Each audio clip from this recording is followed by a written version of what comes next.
Welcome back.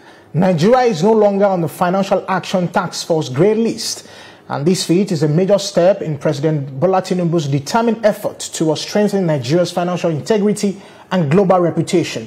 This milestone reflects the country's sustained reforms in combating money laundering, terrorist financing, and other financial crimes. The FATF said Nigeria had no longer a stronger interagency coordination with South Africa, having sharp tools to detect money laundering and terrorist financing.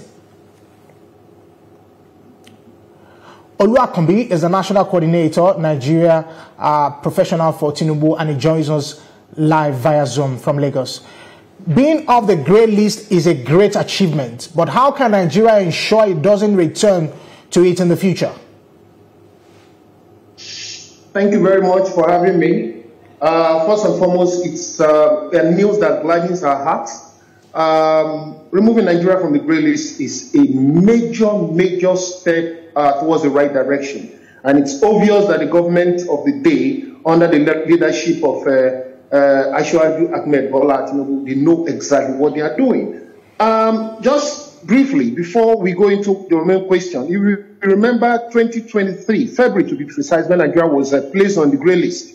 There was a lot of concern, but again, the strategist, the man who knows what to do at the right time, the man who dares to do things at the right time, he took it by faith, and he believed he would come out of it.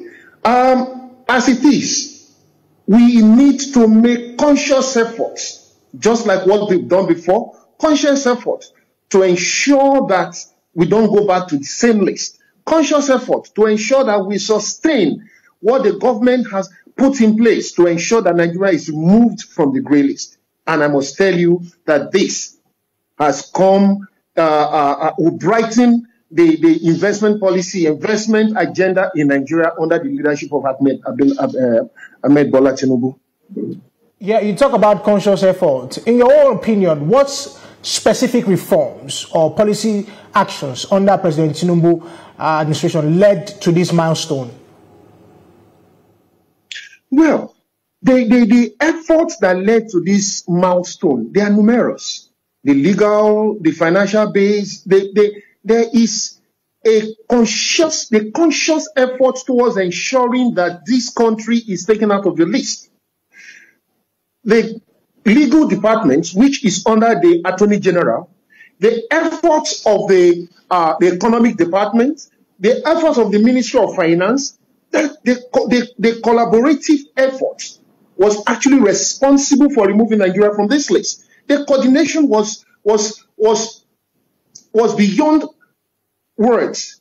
So the president, under his watch, ensured that the Attorney General, the economic team, and every other team work together to ensure that there's a proper coordination to remove Nigeria from this grey list. And I must tell you what has been done today, what we are witnessing today, what we have witnessed now.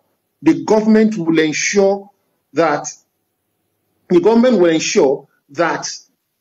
don't go back to the same grey list, because the grey list itself is not good for any country that is looking out for investors to patronize them, for any country that is looking at business partners, for any country that is looking at transborder economic relationship. So Nigerian government will do everything possible to ensure that this is sustained. Okay, so I wanted to ask you this question, and you know, there's the theoretical part of it. Now let's look at the beneficial part of it. What immediate long-term economic benefit should Nigeria expect from this delisting? I mean, being practical with it now. Okay, now being practical, we will ensure that we will see very soon. We'll start witnessing self-investment jurisdiction. Countries, because ordinarily, when a country is on a grey list, it sends a red signal. It sends a bad signal to investors.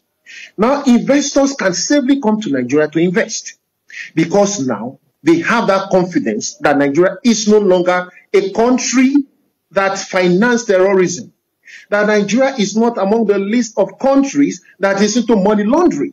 So, and average investor, look at this.